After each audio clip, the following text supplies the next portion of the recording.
프로방스 남부에는 채석장이 밀집해 있는 지역이 있습니다. 아비뇽과 아르 사이에 놓인 알피 산맥에 위치한 네보드 프로방스인데요. 이곳의 석회암은 색이 밝고 가공이 쉬워 고대 로마 시대부터 대량으로 채석이 이루어졌습니다.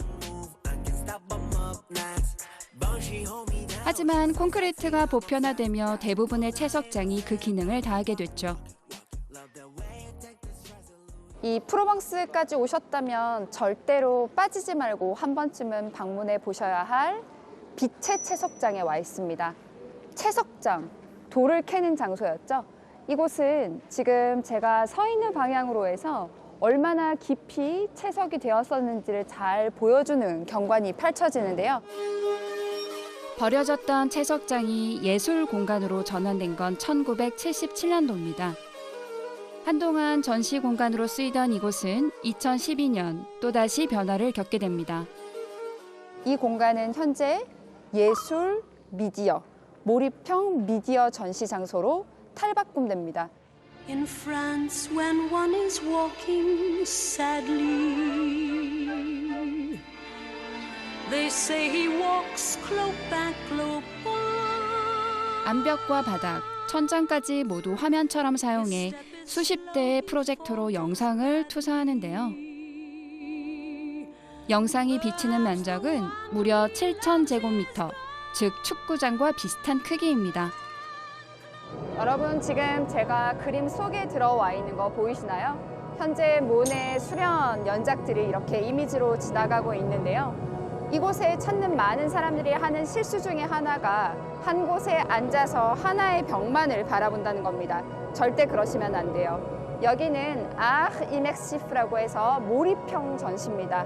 내가 그림 속에 들어가서 마치 그림 속의 주인공으로 거니는 것 같은 느낌을 만끽할 수 있는 장소이기 때문에 반드시 이 공간 전체를 충분히 걸어 다니시면서 작품을 감상해 보시길 추천드립니다.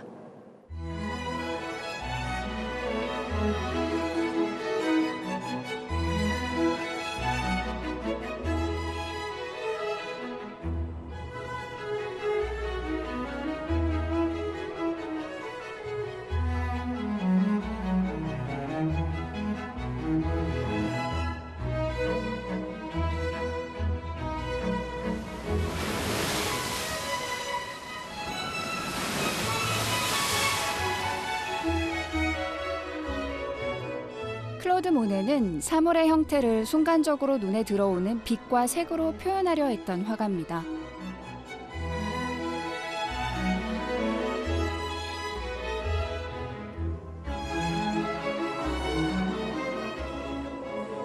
이 클로드 모네의 대표적인 작품 양귀비 꽃밭에 영감을 받은 영상들이 지금 제 곁을 지나가네요.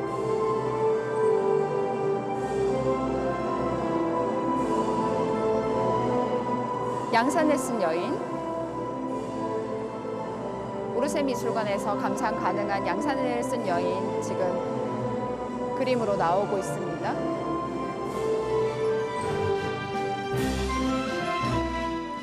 하나의 주제를 놓고 시간과 날씨의 변화에 따라 미세하게 바뀌는 빛의 색을 연작으로 담아낸 클로드 모네.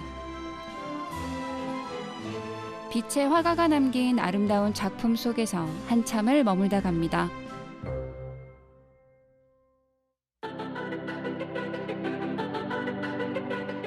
채석장의 어둠 속에서 빛으로 다시 태어난 예술. 이제 또 다른 빛의 예술을 찾아 떠납니다. 스크린으로 세계를 만나는 도시 칸입니다. 이 도시가 널리 이름을 알리게 된 건 국제영화제가 개최되면서였죠. 팔레 데 페스티벌 에디 콩그레, 영화제의 중심이 되는 건물입니다. 한 번쯤 본 적 있으시죠? 그 유명한 레드카펫입니다. 인증샷을 남겼다면 다음 코스는 여기가 어떨까요? 많은 영화 관계자들이 찾는 맛집이라는데요.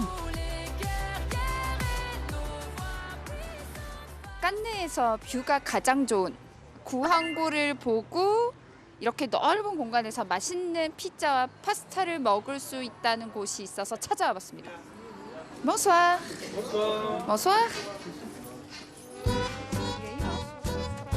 영화 데블 시리즈의 로버트 드니로부터 초대 제임스 본드를 연기한 쇼 코너리까지 이름만 들어도 알 법한 유명 배우들도 방문했다는데요. 이 가게의 주 메뉴는 피자입니다. 얇은 이탈리아식 피자에 프랑스식 재료를 올리는 것이 특징인데요. 주문에 따라 다양한 토핑이 추가된답니다.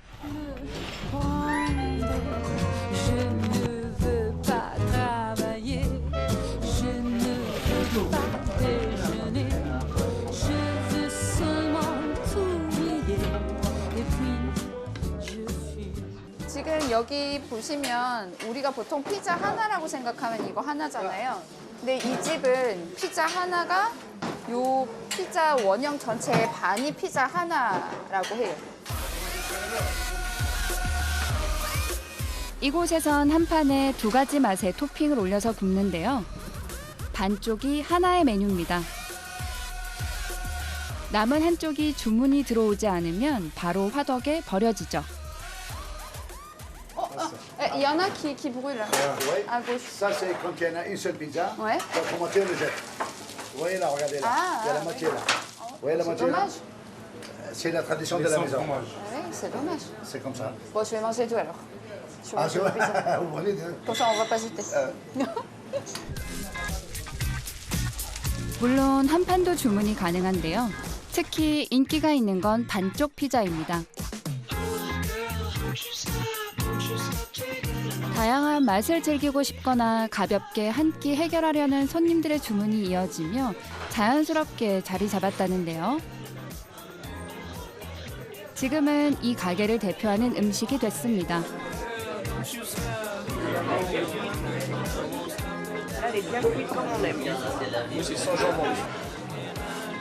Merci. super. 염소 치즈랑 맛이 없을 수가 없는 꿀. 그다음에 밑에는 토마토 소스가 살짝 발려 있고요. 그다음에 하몽. 이 위에 아낌없이 꿀을 막 이렇게 부어가지고 가지고 왔는데.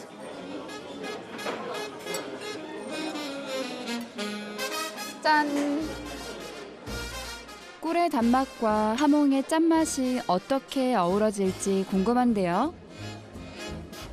하몽 맛의 풍미가 입에 들었을 때 제일 먼저 느껴지고 앞이 까마득해지는 맛. 콘을 쏙 빼놓는 맛. 프랑스식 단짠을 경험해보고 싶습니다. 실망하지 않으실 거예요. 마늘 향이 아주 솔솔 고소하게 나가지고요.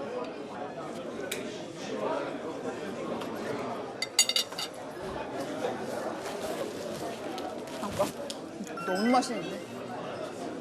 이게 지금 가지랑 치즈랑 오리간 그 허브랑 들어갔는데 마늘이랑 너무 맛있네. 잠깐. 세계가 모이는 도시 칸에서 소박한 한 끼로 잠시 숨을 고르고 여정은 다시 그림 속 빛과 색으로 이어집니다.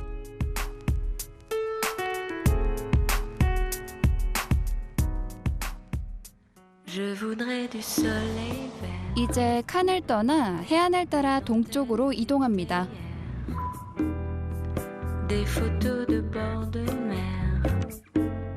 남프랑스의 온화한 기후를 즐길 수 있는 곳 카뉴-슈르메르입니다. 이곳의 공기와 빛을 유난히 사랑했던 한 화가를 찾아왔는데요. 바로 피에르 오기스트 르누아르입니다. Bonjour, enchantée, Uni Escoffier. Bonjour, Émeric Pakovitch, le conservateur du musée Renoir. Bienvenue. 르누아르가 생애 마지막을 보냈던 집과 정원을 보존해 현재는 미술관으로 운영하고 있습니다. Ils ont certainement été plantés il y a au moins 500 ans. C'est ce qu'on dit, on dit qu'ils sont multiséculaires.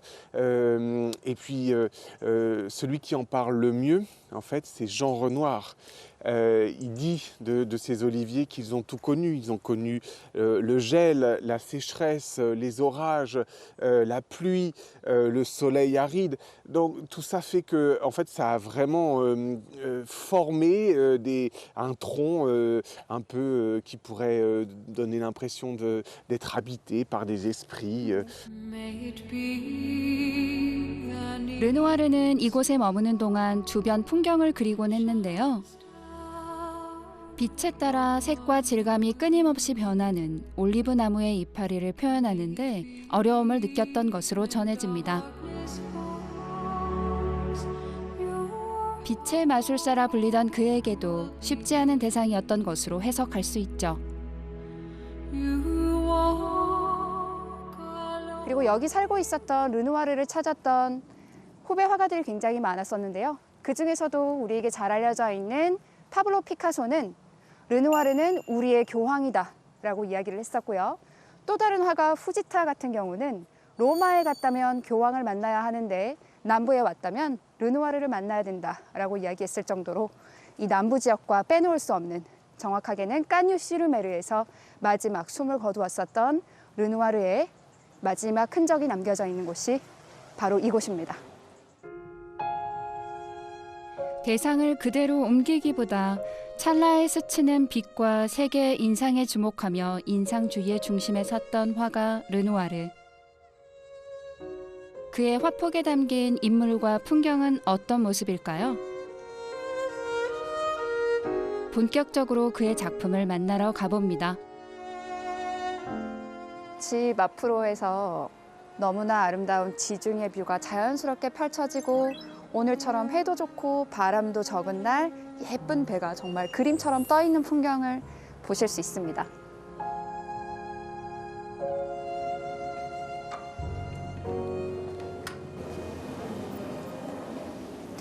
자, 지금 르누아르가 마지막을 보냈었던 집 거실 내부로 들어왔습니다. 벽지부터 가구와 조명까지 르누아르가 머물며 사용했던 물건들이 그대로 보존되어 있습니다.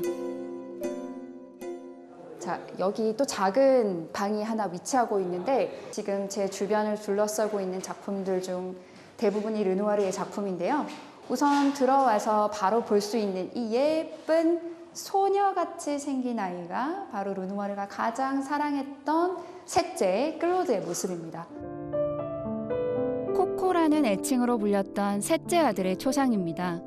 아버지의 사랑스러운 시선이 느껴지죠? 저는 지금 두 여성 초상 사이에 위치해 있는데요. 제 오른쪽에 있는 초상은 1895년도에 그려진 작품이고 제 왼쪽에 있는 작품은 1910년도에 그려진 작품입니다. 똑같이 한 여성의 초상이지만 비교적 초기에 그렸었던 작품은 밝고 화사한 색채, 르누아르 하면 떠오르는 행복을 그렸던 화가라는 걸 너무나 잘 보여주는 작품이 될 텐데요.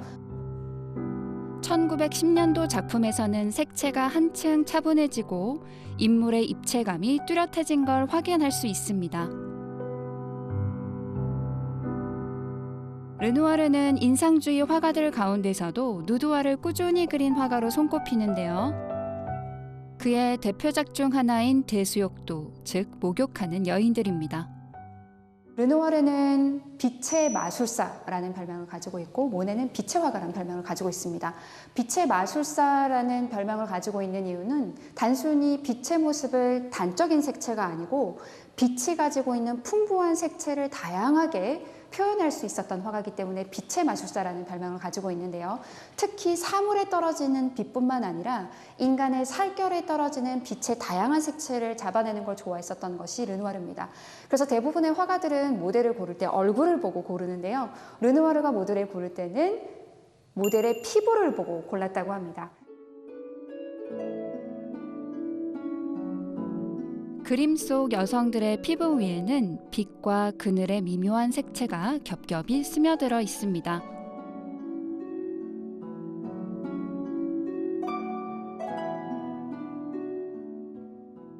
르누아르에게 가장 큰 사랑을 받았던 클로드의 방으로 가고 있습니다. 이 클로드의 방에도 모두 르누아르의 원작들을 만나볼 수 있게 전시되어 있는데요. 특히 제 옆에 있는 이 작품은 르누아르 집 그리고 주변의 모습을 담아내었습니다. 르누아르가 말년에 여기 깐뉴-시루메르 집에 살 때 류머티스 관절염으로 너무나 고통스러워서 하루에도 몇 수십 번씩 비명을 질렀다라는 얘기가 남겨져 있기도 한데요. 손에 힘을 주고 붓을 쥘 수가 없었기 때문에 손가락 사이에 꽂은 상태로 힘을 주지 못하고 위에서 이렇게 툭툭 떨어지는 붓터치가 많이 표현되어 있는 것을 직접 확인할 수 있습니다. 1900년대에 들어서면서 르누아르의 증상은 급격히 악화됐습니다. 손가락이 굽어 펴지지 않았고 어깨와 무릎까지 통증이 번져 혼자 걷는 것조차 어려운 상태에 이르렀죠. 육체적 한계에 다다랐지만 그럼에도 그는 그림을 멈추지 않았습니다.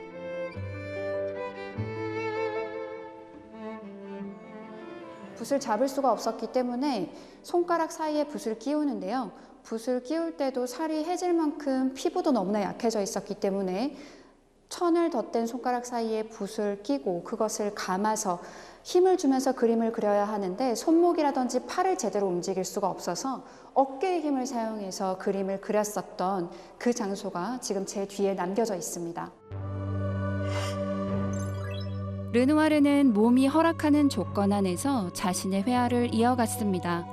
그러면서도 더 나은 작품을 위해 끊임없이 고민했죠. 1919년 12월 3일, 르누아르는 숨을 거뒀습니다. 가족들의 회고에 따르면 그는 마지막 순간까지도 붓을 놓지 않았다고 전해집니다. 날씨가 추울 때 밖에서 그림을 그리기 위한 공간으로 마련이 되어 있는데요. 마치 엊그제 만들어진 것처럼 내부가 굉장히 깨끗한데 건물이 여기 신문 기사 잠깐 보시면 굉장히 많이 훼손되어 있던 것을 2019년도에 현재 재건한 야외 하실입니다. 르누아르가 고통 속에서도 예술의 혼을 불태웠던 공간에 오니 어쩐지 숙연해집니다. 제 옆에는 다양한 형태의 캔버스를 만나볼 수 있는데 제 바로 옆에는 샤시라고 불리는 뼈대 그리고 그 뼈대 위에 천을 입혀서 못을 박아 놓은 걸 보실 수 있어요. 그래서 대부분의 화가들이 이 위에 바로 그림을 그렸던 반면 르누아르, 모네와 같은 인상파 화가들은 캔버스, 마련되었던 캔버스 위에 하얀색 초벌칠을 하고 그 위에 그림을 그리기 시작합니다. 그래서 완성된 그림도 굉장히 밝고 경쾌하다는 느낌을 받아볼 수가 있고요. 그래서 인상파 화가들의 미술관으로 알려져 있는 오르세 미술관에 가시면 그림이 전반적으로 굉장히 밝다는 느낌을 받을 수 있는 것이 바로 초벌칠이 하얀색으로 되어 있기 때문입니다. 르누아르는 살아가며 겪는 슬픔과 괴로움을 그림에 남기려 하지 않았습니다. 고통 속에서 완성한 후기 작품들 역시 밝은 색채를 놓지 않았죠. 르누아르는 그렇게 행복을 그린 화가로 남았습니다.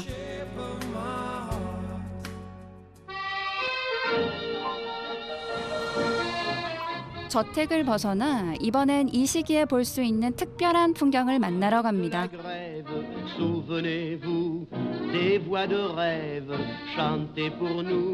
지중해성 기후와 완만한 구름 지형 덕분에 라 파르레드는 오래전부터 올리브 재배가 이어져 온 지역입니다. 대규모 농장보다는 가족 단위 농가가 중심을 이루고 있는데요. 올리브는 대부분 남프랑스 토종 품종으로 풀레음과 아몬드 향이 나는 것이 특징이라고 합니다.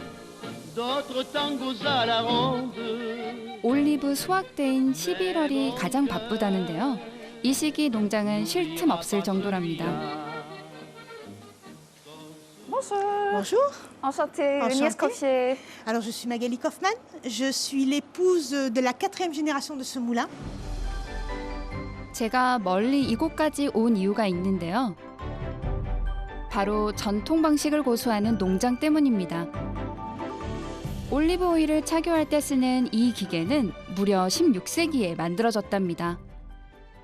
Donc je vais mettre le moteur en route. La courroie va tourner sur la roue libre, 왜? comme ça. 지금은 전기를 사용하지만 과거엔 로마 시대 때 만들어진 수도교에서 흐르는 물이 물레 방아를 돌리고 그 동력을 이용해 올리브를 가는 방식이었다고 합니다.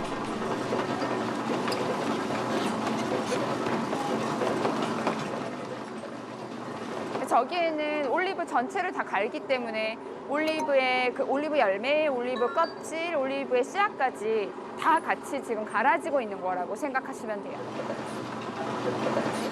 이렇게 올리브를 통째로 갈아야 과육 속에 있는 기름을 온전히 짜낼 수 있답니다.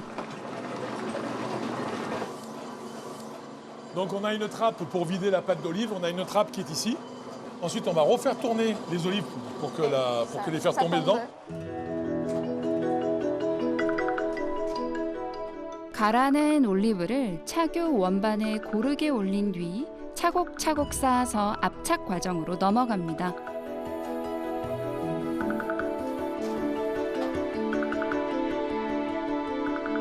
원반을 쌓아놓기만 해도 벌써부터 기름이 뚝뚝 떨어지는데요. Ah oui, elle est lourde. celle-là. 갓 짜낸 올리브 오일의 싱그러운 향이 코끝을 자극합니다. 이제 탑처럼 쌓은 1톤가량의 원반을 프레스 장치 안에 넣고 아래서 천천히 힘을 가해 꾹 눌러줍니다.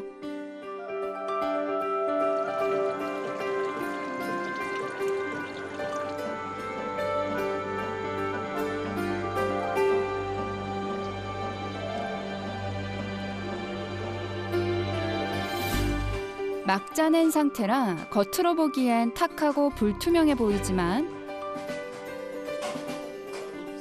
여기에 올리브 오일이 들어 있습니다. 과거에는 이 과정을 여러 사람이 힘을 합쳐 나사를 돌려 누르는 방식으로 진행했다고 합니다.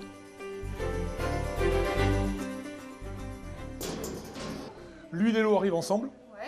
Par gravitation naturelle, l'huile va remonter en surface, l'eau va rester en dessous parce que là on a un tube qui aspire l'eau et qui l'envoie dans celui-là. Et ensuite ça va arriver, l'eau va arriver dans le troisième. Et il va rester plus que de l'huile dans les deux bacs. 자연의 힘을 활용해 기름과 물을 분리해내는 전통 방식이 놀랍기만 한데요. 여러 단계를 거치며 기름과 물이 점점 분리돼 우리에게 익숙한 맑은 올리브 오일을 얻게 된답니다.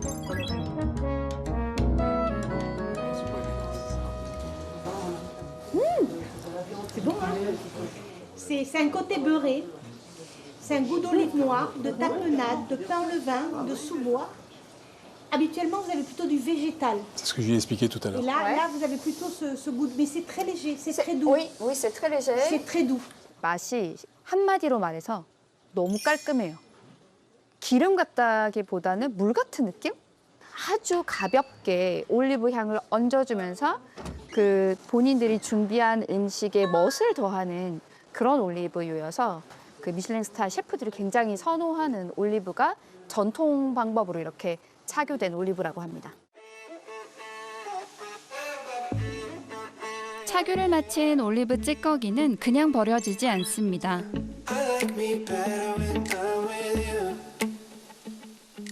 수분을 말려 연료로 사용하거나 비료로 만들어 올리브 나무에게 되돌려줍니다. 이 방식 역시 선조들로부터 내려온 전통 방식입니다.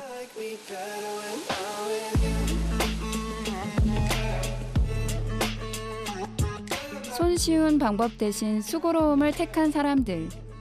이들의 손끝에서 오랜 전통과 남프랑스의 자연이 지켜지고 있습니다. 이 시기에 수확되는 건 올리브만이 아닙니다. 남프랑스 겨울을 대표하는 또 하나의 귀한 식자재가 모습을 드러내죠. 지중해 연안을 벗어나 북서쪽 내륙으로 2시간 남짓을 달려 히슈항슈에 도착했습니다.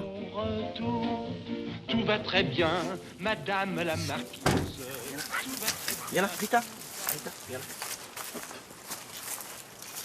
Bonjour. Bonjour. Santé. Ah, gentille. 무서워, 반가워. 그 트러플 채취하는 거 직접 한번 체험해보러 왔어요. 히셰호슈는 프랑스에서 겨울 트러플의 중심지로 손꼽히는 곳입니다. 11월부터 이듬해 3월까지 짧은 기간에만 만날 수 있죠. Parce que la truffe demande beaucoup de soleil en hiver. Ok. Voilà, ouais. Et Et c'est pour ça que ça pousse Ah ben. mieux. ouais. 뭔가 발견한 모양인데요. déjà? Ouais, ouais. 벌써 뭔가 나온 것 같아요. 지금 찾고 있어요. Oh, il y en aura d'autres. 네. Elle est là. Ah, ceux-là. Oui. Hop. 오자마자 이렇게 찾았어요. C'est si facile. 트러플은 땅속에서 자라기 때문에 사람의 눈으로는 찾을 수 없습니다. 대신 후각이 뛰어난 동물의 도움을 받는데요. 과거엔 돼지의 도움을 받기도 했지만 트러플을 먹어버리는 경우가 있어 요즘엔 거의 쓰지 않는답니다. 대신 잘 훈련된 개가 트러플 채취의 주역이 됐죠. Après, il y a plusieurs façons de dresser un chien. Moi, je l'ai habitué à qu'elle trouve la truffe jusqu'à la fin. Il y a d'autres, il donne un coup de patte, le chien, et puis il arrête. Et c'est à nous de chercher la truffe. Mais elle, du coup, elle continue. À chercher Ouais, jusqu'à la fin, la ouais. vraie. Ah ouais, ah bah elle est là. Ah oui. Vous l'avez vu? Ah ouais. Ah oui, elle est là. Bravo Ita. Bravo. Assis-toi, assis. Hop, ouais. Elle est belle, elle est bien ronde. Ouais. Et d'ailleurs comme d'autres champignons qui poussent toujours dans la forêt à côté sur l'arbre. Oui, je ne sais pas si vous connaissez le lichen qui pousse sur les arbres. Le parasite, c'est le même principe, ouais. Sauf que là, le lichen, c'est aérien et la truffe, c'est sur les racines de l'arbre. Ouais.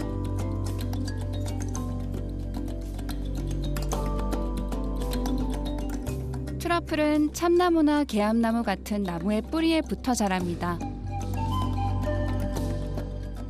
나무가 광합성으로 만든 양분을 받아 땅속에서 천천히 자라는 버섯이죠. Elle cherche là, cherche. Elle peut trouver les truffes assez loin. Ouais. 오늘 완전히. 리타는 1살 때부터 버섯을 찾기 시작해 이제는 4년 차가 된 베테랑입니다. 트러플을 아주 능숙하게 찾아내죠. Oui. 와우. Assis-toi. Assis. Assis. Assis. Assis-toi. Voilà. Bien. Ah non, ça c'est blanc. C'est blanc. Donc ça c'est une brumale. Ouais. Brumale. Ouais. Je peux. Ouais. L'odeur n'est pas la même. Pas la même que l'autre. Ça sent bon, ça sent la terre. Oui, oui. 아, 흙냄새가 너무 좋게 난다. La différence des deux, ouais. La tubermelanosporum. Au kilo, en fait, celle-là, on va dire en décembre-janvier, c'est dans les 700-600 euros. Et celle-là, du coup, ça peut aller à 200-250. Donc ça fait... 1시간 만에 벌써 이만큼이나 찾았네요. On voit les racines. Ouais. On voit les racines Les racines de l'arbre, des radicelles, ouais. Ah oui. Ah ouais. 마르탕이 막 따온 트러플 맛을 보여주겠다며 집으로 cho대해 주었습니다. Viens, Rita, là. Viens, Rita, là. Non, celle-là non, c'est pour la chasse. Ah, pour la chasse. Ouais, et les deux pour la truffe. 파스타나 고기 요리에 트러플을 가미해서 먹어본 적은 있어도 갓 채취한 트러플은 처음이라 벌써부터 기대가 됩니다.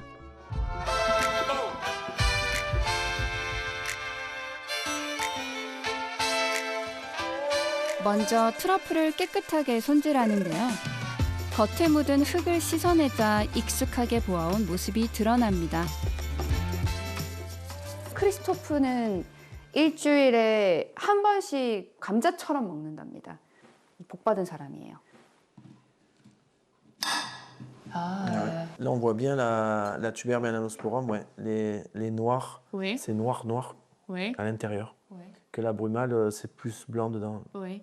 하얀색 송봉버섯은 요리를 할 때 쓴다기보다는 이미 요리가 다 된 상태에서 향을 주기 위해서 사용이 되기 때문에 아주 얇게 썰어서 음식 위에 놓는 그런 용도로 많이 쓰이고, 검은 송로버섯은 그 흙의 향이 강하고 이렇게 송로버섯의 특이한 향이 나지 않아서 조리하는 음식에 많이 사용이 된다고 합니다.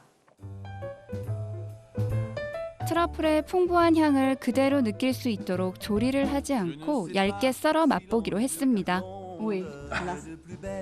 빵에 버터를 살짝 바르고 그 위에 트러플을 올려 마무리합니다. 하마르그에 소금까지.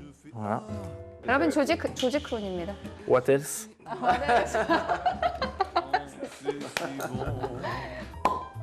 Souvent plus du rouge avec les truffes que du blanc. Du blanc. À la vôtre, ouais. À la vôtre aussi, Ouais. merci beaucoup. Sont comme le bon vin. 지금 기분은 세상을 다 가진 기분. Joie ou bien 겨울에 만날 수 있는 수확의 기쁨, 남프랑스의 자연을 온전히 맛볼 수 있었던 시간이었습니다. pas longtemps chemin. Tout ce que je peux, car rien n'est. 이제 프로방스 내륙에서 남동쪽으로 이동해 지중해 연안으로 향합니다.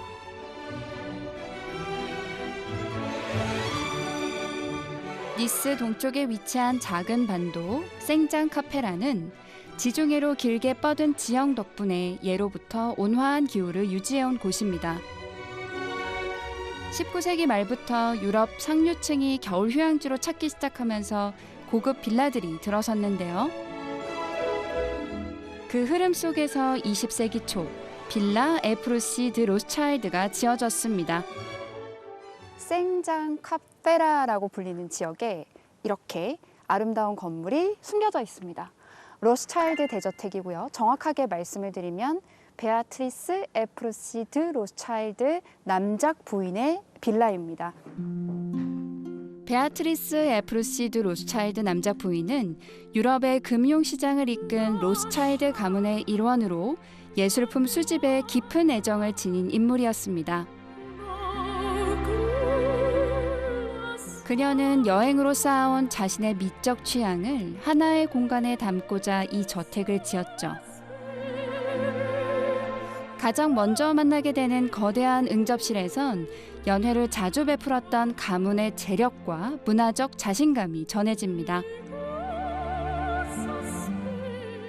로스차일드 대저택에서 가장 멋진 그랜드 살롱이라고 하는 장소에 들어와 있습니다.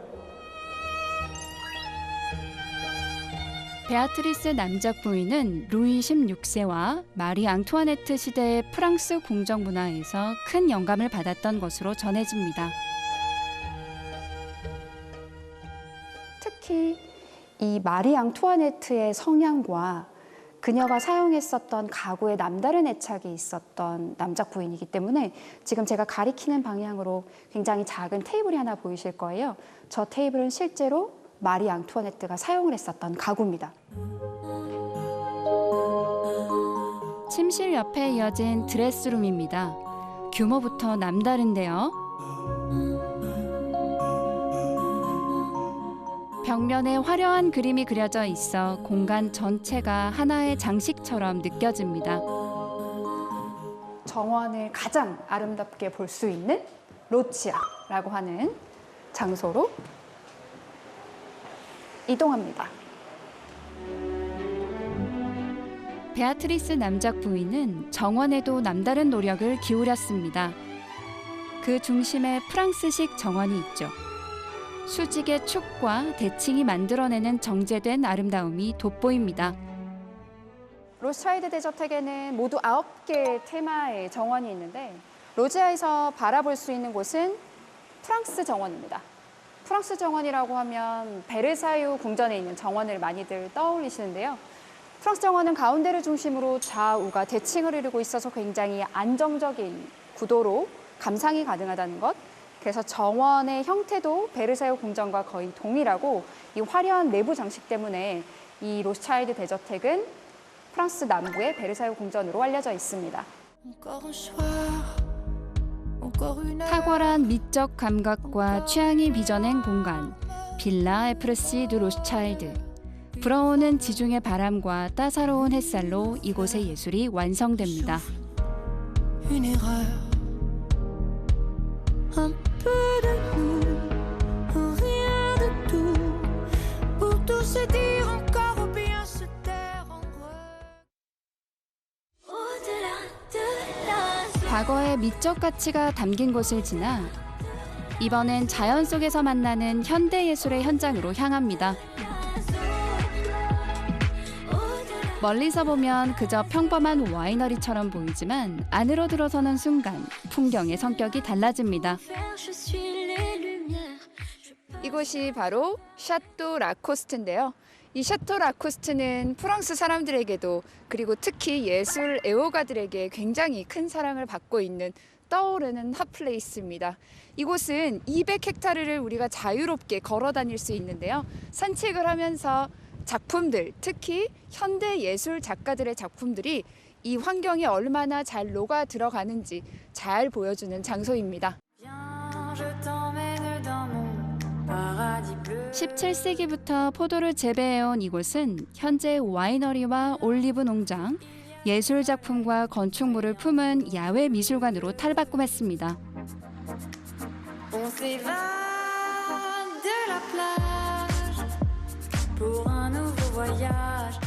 이곳에 설치된 건축물들은 자연을 거스르는 것이 아니라 조화를 이루도록 만들어졌는데요. 특히 건축 분야의 노벨상이라고 할 수 있는 프리츠커상을 수상한 유명 건축가 6명의 건축물들을 만나볼 수 있습니다.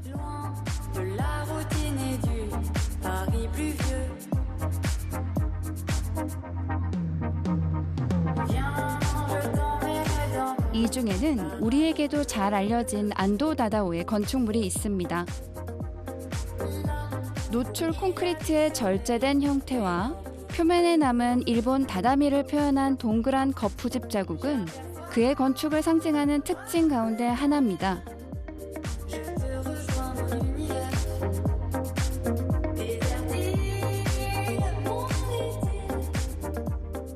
이 안도 다다오에게 건축물을 만드는 데 있어서 너무나 중요한 요소로서 빠질 수 없는 것이 자연의 빛입니다. 그래서 건물에 자연스럽게 들어오는 이 빛이 끊임없이 움직이면서 건축물과 자연이 끊임없이 상호작용을 하고 그곳을 시각적으로 즐길 수 있게끔 그런 아름다운 건축물을 만드는 건축가, 왜 사랑을 받는지 너무나 잘 알 수 있는 공간을 걷고 있습니다.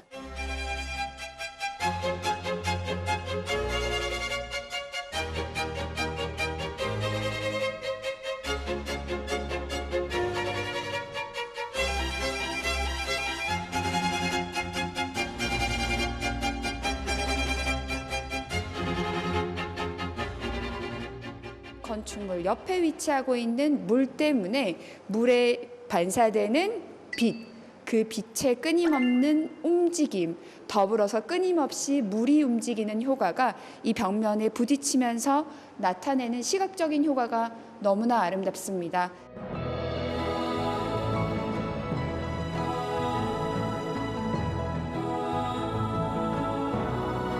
안도 다다오 건축물 앞에 놓인 웅크린 거미는 루이즈 부르조아의 작품입니다. 그녀에게 거미는 두려움의 대상이 아니라 모성을 상징하는 존재였습니다. 실을 뽑아 집을 짓고 자리를 지키는 모습에서 자신의 어머니를 떠올렸다고 전해집니다. 샤또 라코스트의 가장 큰 매력은 자연 속을 산책하듯 걸어다니며 대가들의 예술 작품을 마주할 수 있다는 것입니다.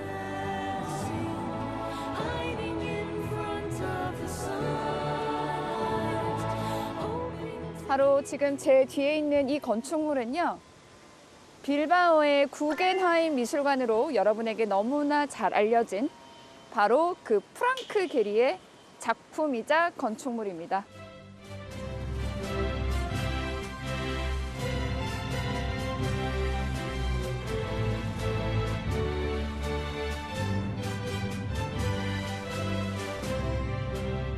소리의 울림을 효과적으로 내기 위해서 제 위쪽으로 보시면 해체주의 건축 양식으로 잘 알려져 있는 프랑크 게리의 굉장히 특이한 형태의 지붕을 만나볼 수 있습니다. 보통 건축물은 사람이 살기 위한 공간이죠. 하지만 이 샤토 라코스트에서는 정말 작품 같은 건축물들을 만나볼 수 있습니다. 게다가 아무나가 아닙니다. 프리츠커상, 우리에게 건축 분야의 노벨상으로 잘 알려져 있는 이 상을 수상했었던 무려 6명의 건축가들의 작품 같은 건축물들을 만나볼 수 있는데, 그 중에 하나가 지금 제 뒤에 위치하고 있는 음악 파빌리온, 바로 프랑크 게리의 작품이 되겠습니다. 걸음을 옮길 때마다 인상이 달라지는 작품, 음악 파빌리온. 프랑크 게리 특유의 감각이 자연 속에서 살아 움직이는 듯합니다. 예술 작품이 남긴 여운을 마음에 담고 아쉬운 걸음을 옮깁니다. 이곳은 샤토 라코스트 내에 있는 숙소인데요. 마치 미술관 한가운데서 하룻밤을 보내는 것 같아 꿈만 같습니다. 제가 묵게 될 방인데요. 지금 이 침대에서 바로 프랑크 게리의 건축물이 테라스 통해서 보여요. 나가볼까요?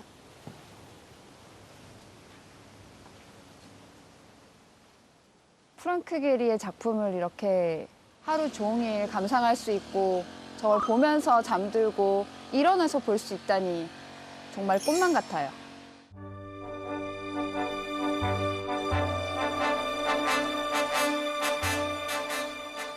예술가들이 살았던 곳에서 그들의 고민을 함께하고 그들이 그린 풍경을 거닐며 그들의 시선으로 바라본 프로방스. 그곳에서 만난 모든 순간이 제겐 예술로 남았습니다.